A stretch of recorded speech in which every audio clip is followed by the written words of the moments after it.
Raising the hands, sunnah or mandatory? Sunnah. So the raising of the hands is a sunnah. And when do I say Allahu Akbar? Mistake number one.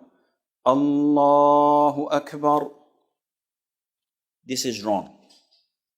Mistake number two.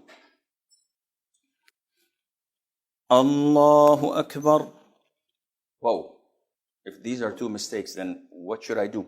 You should say takbir while moving, not in the standing position and not after you've reached your ruku'. So that is called takbir of movement. So this is the way it should be. Allahu Akbar. So while moving, saying the takbir. What is the ruling of the takbir, Shaykh? This is wajib, mandatory. Meaning that if you purposely skip it, your prayer is invalid. And if you skipped it out of forgetfulness or an error, you have to compensate this by sujood as-sahw.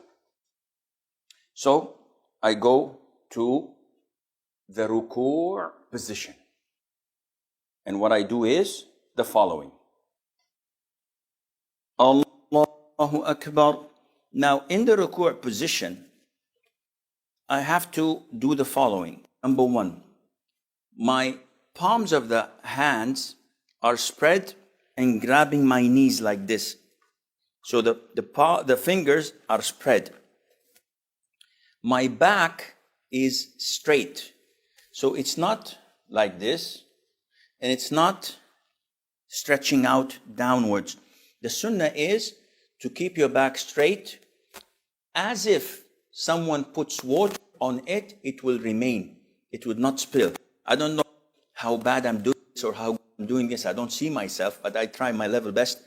Do it according to the sunnah.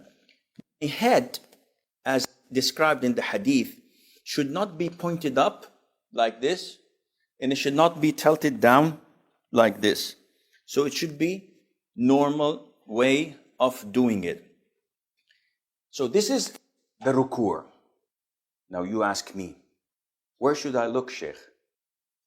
It's an issue of dispute. Sheikh Al-Albani says, in the standing position, we were told to look at the prostration spot. But in the ruku', there is no mentioning of that, which made some scholars say, you should look at the spot of your sujood, prostration, like Sheikh Ibn Uthaymeen. But this would be proven to be difficult, because if you do this, when you're doing ruku' and you're looking at the position of your prostration, you will find that your head is a bit tilted. So Shaykh Al-Albani says, either you look between the area of your prostration and your feet, so in the middle, or you look between your feet, like so. And this area is something that is open. The Prophet did not mention, alayhi salatu wasalam, any specific place. The companions did not describe any specific place. So inshallah, it is more than possible to do whatever you think is best for your salat. Now, after finishing my ruku', during it, I have to repeat the dhikr. And what is the dhikr? I have to say, Subhana Rabbi al-Azim, which is mandatory. And 1 is the minimum. 3 is recommended. The sky is the limit afterwards.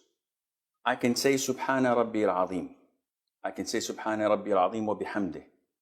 I can say Allahumma laka raka'tu wa bika amantu wa laka aslamt.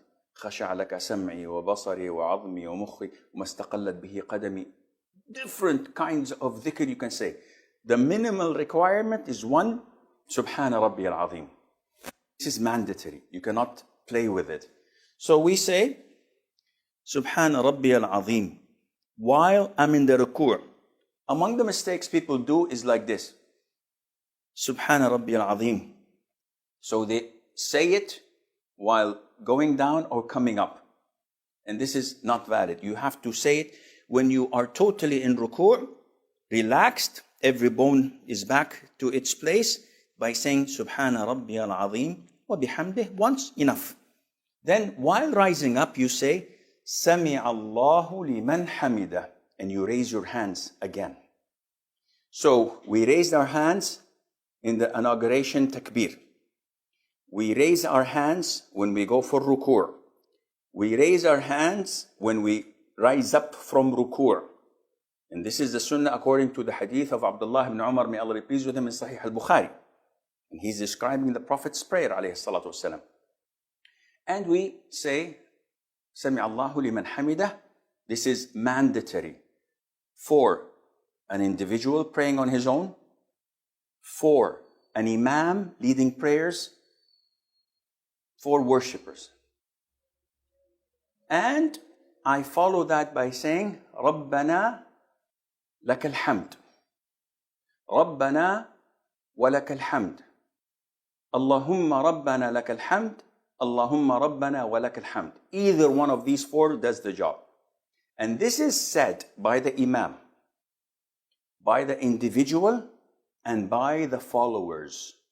Which means that if I'm praying behind an imam and he rises from ruku' saying سَمِعَ اللَّهُ لِمَنْ حَمِدَهُ, I, as a follower, do not say سَمِعَ اللَّهُ لِمَنْ حَمِدَهُ. I just answer what he has said. So, I've raised or I raised and I got up from ruku' position saying سَمِعَ اللَّهُ لِمَنْ حَمِدَهُ رَبَّنَا وَلَكَ الْحَمْدُ. There are a lot of adhkar I can say afterwards, but this is what's essential. You can say مِلْءَ السَّمَاوَاتِ وَمِلْءَ الْأَرْضِ وَمِلْءَ مَا شِئْتَ مِنْ شَيْءٍ بَعْدٍ. You can say رَبَّنَا وَلَكَ الْحَمْدُ حَمْدًا كَثِيرًا طَيِّبًا مُبَارَكًا فِيهِ.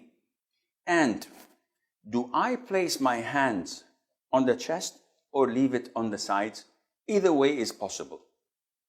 What do you suggest, Shaykh?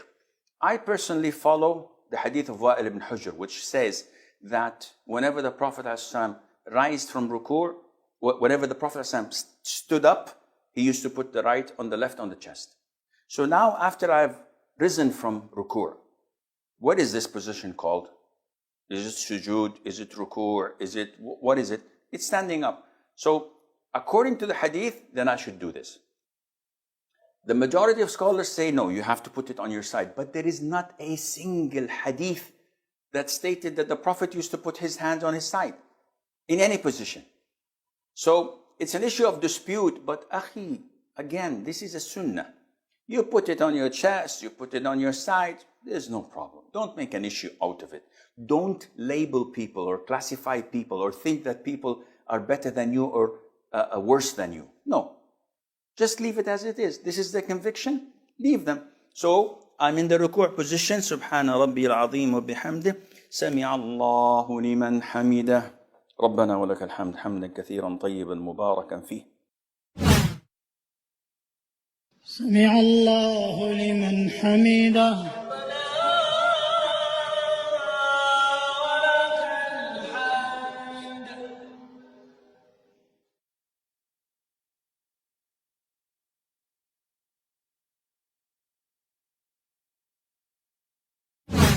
This is my standing up from ruku'. What should I do now? I should go for sujood. Now for sujood, there are two ways, a different of opinion among scholars. Should I land first on my knees or should I land first on my hands?